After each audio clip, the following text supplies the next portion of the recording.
Gaur prestatuko duen errezeta da, zainzuri berde da txuri batzuk, egaluze, eta zeboinozko maionesa batekin. Hortarako berditugun osagaiak, maionesa zeboinozko egiteko etxeko maionesa, olioa eta zeboinakin trituratutako saltsa bat, arrautz egozia, tipulin pixkat, bertako egaluzea, baita ere berko ditugu enbrote batzuk, pestua, etxean egiten dugu, eta gero nola ez, zainzuri berdeak eta txuriak.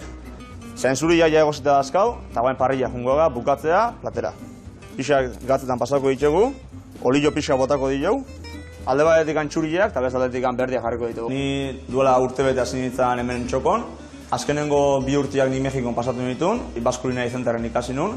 Enrikerekin jarri nintzen harremanetan, dala hemengo nagusia, beare mexikarra danez, ni Mexikon aritu nintzenez, elkar ezagutu genuen, eta oinango oso guztua, eta hemen txe. Hemen dako metxien indako txilismo felizea, ketaian esaten duna keleparillua, dala ardo txurila, olioa, bautzila, brandi pixkat eta gatza, hoxe bakarrik handaka, eta binarre pixkat.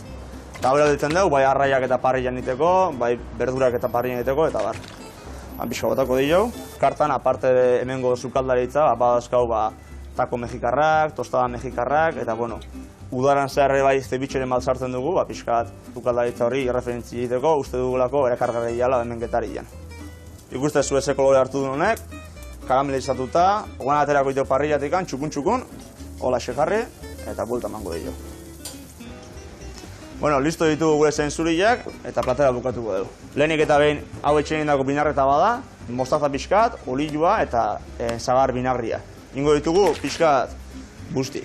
Jartzen dugu aurrena zainzuri berdia, gero txuria eta horrela interkalatuta. Platerian alik eta txukunen, jarraian tipulin pixka jarriko diogu zainzurian gainean, gero jartzen dugu etxeko atuna, jarraian jarriko diogu eguzitako arrautza, gero gustatzen zaio guri ikutu pixkat ematia bertako mezklumakin, diala rabanito eta mostaza brotiak.